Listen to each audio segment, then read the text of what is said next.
अस्सलाम वालेकुम। Golden 120 vlog में आपको खुशामदीद कहते हैं। दोस्तों, अरब कंट्री से एक अपडेट आई है। सऊदी अरब में मुकीम गैर मुल्की इकामा होल्डर, इस हवाले से ऐसे लोग जो अपनी फैमिली को सऊदी अरब में रखना चाहते हैं, या वो लोग जिनकी फैमिली पहले से सऊदी अरब के अंदर मौजूद है पुराने मल्टीपल वीज़ा पर, उनका वीज़ा एक्सपायर होने वाला है और वो अपने वीज़े को एक्सटेंड करवाना चाहते हैं, तो फिर उन दोनों सूरतों में आप अब क्या होगा उसके बारे में आज मैं डिटेल के साथ बात करूंगा। वीडियो को ध्यान से आखिर तक लाजमी देख लेना। दोस्तों, सबसे पहले नंबर पे ऐसे मेरे दोस्त जो इकामा होल्डर जो सऊदी अरब में मुकीम हैं, उनका ज़ाती ख्याल है हम जाते हैं वापस अपने घर, अपने मुल्क, वहाँ जाकर हम अपना जो है वीज़ा है फैमिली का वो वहाँ से अप्लाई करेंगे। जब अप्लाई हो जाएगा तो वहाँ से स्टैंप कराने के बाद फिर हम फैमिली और हम साथ में वापस सऊदी अरब आएंगे। यानी बंदा सऊदी अरब में रहता है काफ़ी अरसे से, फिर वो छुट्टी पे चला जाता है वापस अपने घर, अपने मुल्क में ही बैठकर अपनी फैमिली के लिए वीज़ा अप्लाई करे और अपनी फैमिली को अपने साथ लेकर सऊदी अरब में आए।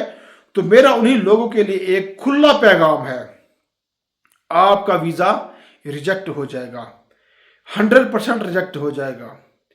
क्योंकि अभी नया एक कानून बना है सऊदी अरब में गवर्नमेंट की जानिब से विजिट वीज़ा वालों के लिए। इसमें यह कहा गया है कि इस कानून में ऐसे इकामा होल्डर, ऐसे लोग जो अप्लाई के वक्त खुद सऊदी अरब में मौजूद नहीं है, छुट्टी पर गया हुआ है और छुट्टी पर रहकर अपनी फैमिली के लिए वीज़ा अप्लाई करे, ऐसे लोगों का वीज़ा रिजेक्ट कर दिया जाएगा। जो मुकीम गैर मुल्की वीज़ा अप्लाई करते वक्त उसका सऊदी अरब के अंदर होना ज़रूरी है। अगर वो सऊदी अरब के अंदर मौजूद नहीं है, चला गया है यहाँ से, तो फिर वीज़ा अप्लाई नहीं होगा, रिजेक्ट कर दिया जाएगा।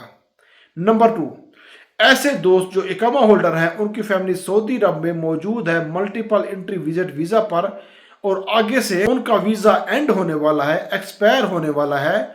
वो वीज़ा जो 90 रोज़ का होता है, यानी कि 3 महीने का पीरियड होता है, वो ख़त्म होने वाला है और वो सोचने लग जाते हैं यार वीज़ा ख़त्म होने वाला है, मैं वीज़ा यहीं से लगवा लेता हूँ, बहरीन, कतर या साथ जितने भी बॉर्डर हैं वहाँ पर जाकर एक्सटेंड करवा लूँगा, अपने मुल्क के लिए हमको सफ़र ना करना पड़े, बल्कि साथ वाले बॉर्डर पर जाकर अपना वीज़ा एक्सटेंड करवा लेते हैं। तो ऐसे लोगों का भी अब वीज़ा एक्सटेंड नहीं होगा, ज़रूरी है उनका वीज़ा रिजेक्ट कर दिया जाएगा। तो उसके लिए ये भी ज़रूरी है अपने ही मुल्क में जाकर वहाँ से स्टैंप करवा के वीज़ा वापस आपको आना होगा। ये इतला कर दिया गया है ताकि ये आम व ख़ास को पता चल जाए। ये अरब मुल्क से अपडेट आई थी, ख़ासकर जो मुकीम है सऊदी अरब में और उनका ज़ाती ख्याल है फैमिली को अपने साथ रखने का, या वो लोग जिनकी फैमिली उनके साथ मौजूद है सऊदी में, उन्हीं लोगों के लिए ये एक ख़ास अपडेट थी जो मैंने आपके साथ शेयर कर दी।